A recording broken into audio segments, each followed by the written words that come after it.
ആ toilet scene ഉണ്ടല്ലോ ഇപ്പൊ സിനിമയിൽ പറയുന്നത് പോലെ ഡെയിലി ഒരു 2000 to 3000 ആളുകൾ വന്നു പോകുന്ന ഒരു ലൊക്കേഷനാണ് നിങ്ങൾ ഇതിന്റെ മെജോറിറ്റി ഷൂട്ട് ചെയ്തിരിക്കുന്നത് കോട്ടയം മെഡിക്കൽ കോളേജിൽ. എങ്ങനെയുണ്ടായിരുന്നു അതിന്റെ ഷൂട്ടിംഗ്? കാരണം ഇത്രയും തിരക്കുള്ള ഇത്രയും ആളുകളുള്ള how did you guys manage? അങ്ങനത്തെ അതുപോലെ തന്നെ ഒരു ടോയ്ലറ്റ് ആയിരുന്നു. അപ്പൊ ഓ മോനെ, I think we had to clean it up. അപ്പോൾ അല്ലെങ്കിൽ സെറ്റപ്പ് ചെയ്ത് വരുമ്പോൾ പിന്നെ നമുക്ക് ചിലപ്പോൾ ഷൂട്ട് ചെയ്യാൻ പറ്റുമെന്ന് വരില്ല. പിന്നെ അത് മാറ്റി വെച്ചാൽ ഒരു സ്റ്റുഡിയോ ഉണ്ടാക്കി. അപ്പം നമ്മൾ നോക്കിയപ്പോഴേക്കും ഹോട്ടലിലൊരു ഉണ്ടല്ലോ ഒരു ബാത്റൂം ഉണ്ടല്ലോ. അപ്പോൾ we just clean it up. എന്നിട്ട് ക്ലീൻ ചെയ്തിട്ടാണ് അതിന്റെ അവസ്ഥ അങ്ങനെ ഇരുന്നിരുന്നത്.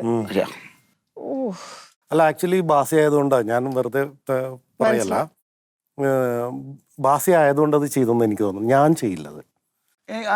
അത് കണ്ടപ്പോഴും ഞാൻ ആലോചിച്ചെന്താ വെച്ചാ ചെയ്തിട്ട് അവിടെ അഭിനയിക്കാമെന്ന് ഞാൻ പറയില്ല. ഇപ്പൊ ബാസിനെ കുറിച്ച് ആൾക്കാർ പറയും, ബാസി കുറച്ചൊരു ഇതുണ്ടല്ലോ ബാസിനെ കുറിച്ച് പറയുമ്പോ, ബാസി അങ്ങനെ